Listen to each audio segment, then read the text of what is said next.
അനുഭവം എങ്ങനെയാണ്?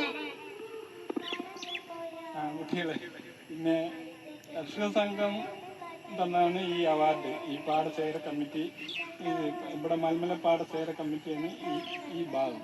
ഇതിൽ എന്നെ തിരഞ്ഞെടുത്തതിൽ എനിക്ക് വളരെയധികം സന്തോഷം, അഭിമാനമുണ്ട്. ഇതിൽ അതിന് സന്തോഷമാണ്. ഇനി എന്താ അറിയുന്നത്?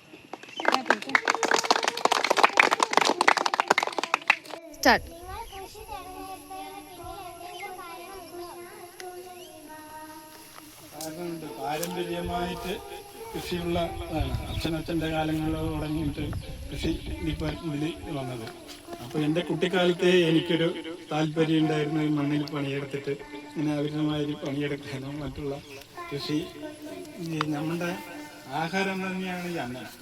അന്നത്തിൽ നമ്മൾ കൂടുതൽ പണിയെടുത്തതിൻ്റെ ഇത് അധ്വാനം അതിലേക്ക് ഭോജനമാണ്.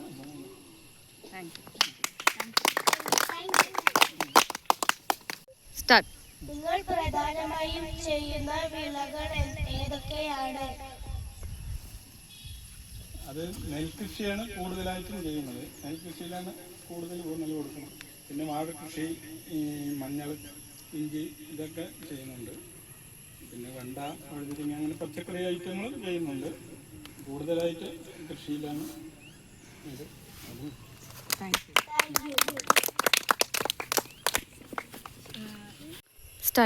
കാലാവസ്ഥാ വ്യതിയാനങ്ങൾ എങ്ങനെയാണ് കൃഷിയെ ബാധിക്കുന്നത്? കാലാവസ്ഥ വ്യതിയാനം വന്ന ഈ കൂടുതൽ മഴ വന്ന വെള്ളക്കെട്ട് ഇതെല്ലാം ബാധിക്കും ഈ കൃഷിയിൽ.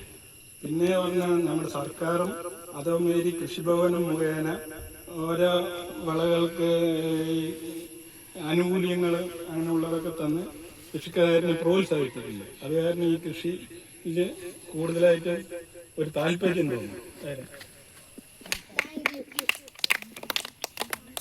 കൃഷിയെ മനസ്സിൽ സ്നേഹിക്കുന്ന യുവാക്കളോട് നിങ്ങൾക്ക് എന്താണ് പറയാനുള്ളത്? അത് പുതിയതായിട്ട് വരുന്ന കുട്ടികളാണെങ്കിൽ ശരി, കർഷകരാണെങ്കിൽ ശരി, സന്തോഷവും അതിൽ ഒരു നല്ല പ്രോത്സാഹനവും കൊടുക്കാനാണ് എൻ്റെ താല്പര്യം. എന്താ വെച്ചാൽ ഈ കൃഷി ഡിപ്പാർട്ട്മെന്റ് ഇപ്പോൾ തരിസായി കുറേ പോവുകയാണ്. അതിൽ കൂടെ ഈ മറ്റുള്ള കൃഷി നശിച്ചു പോകുമ്പോൾ ഇത് പോകും പറഞ്ഞിട്ട് ഇതിലേക്ക് രംഗത്തിലേക്ക് ആരും വരുന്നില്ല. ചളിയും ഇതെല്ലാം പറഞ്ഞിട്ട്. അപ്പൊ പുതിയതായിട്ട് വരുന്നവരിന് സന്തോഷമുണ്ട്.